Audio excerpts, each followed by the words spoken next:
So this story is about 5 friends जिन्होंने 8 साल की प्लानिंग के बाद फिर डॉक्टर तलहा अबरार के गांव जाने का फैसला किया। सबसे पहले डॉक्टर अब्दुर्रहमान ने एक एक करके सबको फिजियोथेरेपी का एक सेशन दिया। फिर सुबह 4 बजे तक ताश खेली गई और अलीउल सुबह उठकर सब तैयार हुए। रास्ते में गोगा चनों का नाश्ता किया गया और हाफिज साहब को बैक पेन थी तो रास्ते में रेस्क्यू की गाड़ी रुकवा कर वहां पर ही हाफिज साहब को डिक्लोरान का इंजेक्शन लगवाया गया और हम टापो टाप मोटरवे पर चढ़ गए, पहले M2 और फिर M4। हालांकि पूरी रात मैं सिर्फ 15 मिनट सोया हुआ था, लेकिन नींद पूरी ये सब कर रहे थे। अमीनपुर इंटरचेंज से हमने एग्जिट लिया और चक 97 की तरफ क्याला गांव की तरफ अपनी गाड़ी को दौड़ा दिया। रास्ते में सड़क के आसपास खूबसूरती देखकर तो जैसे दिल बाग बाग हो गया और दिमाग में सिर्फ ये लाइनें आ रही थीं।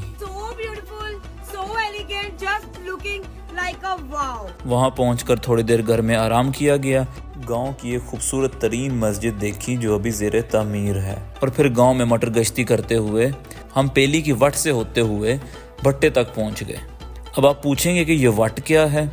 वट एक बहुत ही शैतानी चीज़ है जो बड़े बड़े मसलों और बड़े बड़े नुकसान का बायस बनती है, लेकिन इन शॉर्ट ये 2 पेलियों के दरमियान में बाउंड्री वॉल है। फिर डॉक्टर तलहा अबरार ने भट्टे के ऊपर ईंटें बनने का पूरा प्रोसेस समझाया हमें, और वो भी विजुअल रिप्रेजेंटेशन के साथ। लेकिन एट द एंड हमारा रिएक्शन सिर्फ ये था।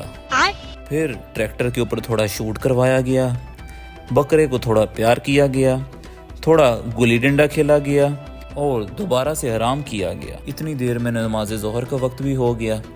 जाके हैंड पंप से पानी निकाल के वज़ू किया गया और ठंडी हवा और ठंडे फर्श के ऊपर नमाज ज़ोहर अदा की गई।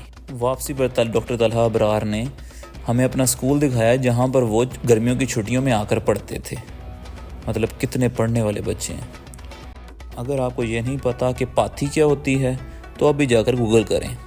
और इतने में हम पहुँच गए वापस घर, जहाँ हमारे लिए अशियाए खुर्दनोश को टेबल पर सजाया गया था, जिसमें कट्टे का गोश्त था, चावल थे और कस्टर्ड भी था। लेकिन सबसे ज़्यादा जो दिलकश चीज़ थी वो था कैरी वाला गोश्त। अब ये गोश्त बनता कैसे है? इसके अंदर मुर्गी के पीस करके उसको अखबार की डिफरेंट तहों के अंदर बंद किया जाता है और उसको भट्टे के अंदर दबा दिया जाता है और 1 से 1.5 घंटा उसको दिया जाता है और वो बगैर किसी ऑयल के भट्टे की आग, भट्टे की हीट से पकता है। और इसका जो टेस्ट है वो मैं अल्फाज में तो आपको बिल्कुल भी बयान नहीं कर सकता। इसके लिए तो आपको खाना ही पड़ेगा।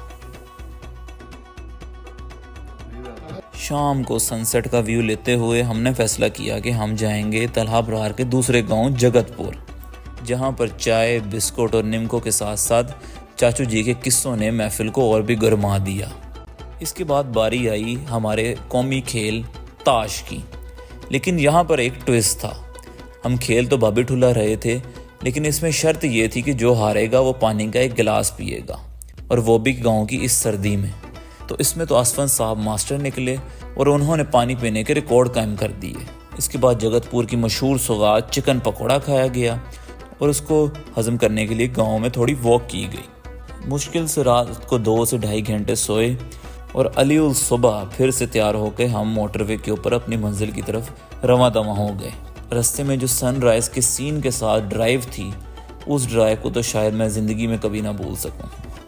7:25 के ऊपर हम घर पहुंचे, कपड़े बदले और 7:35 के ऊपर मैं अपने कॉलेज की तरफ निकल गया, क्योंकि मैं हवीसीना में पढ़ता हूं और इधर छुट्टी अलाउ नहीं है। आखिर में अपने दोस्तों के लिए एक शेर अर्ज़ करना चाहूँगा। तमाम उम्र जलाते रहे चिरागे उम्मीद, तमाम उम्र उम्मीदों के दरमियाँ गुजरी, गुजर गई जो तेरे साथ यादगार गुजरी, तेरे बगैर जो गुजरी वबाले जाँ गुजरी।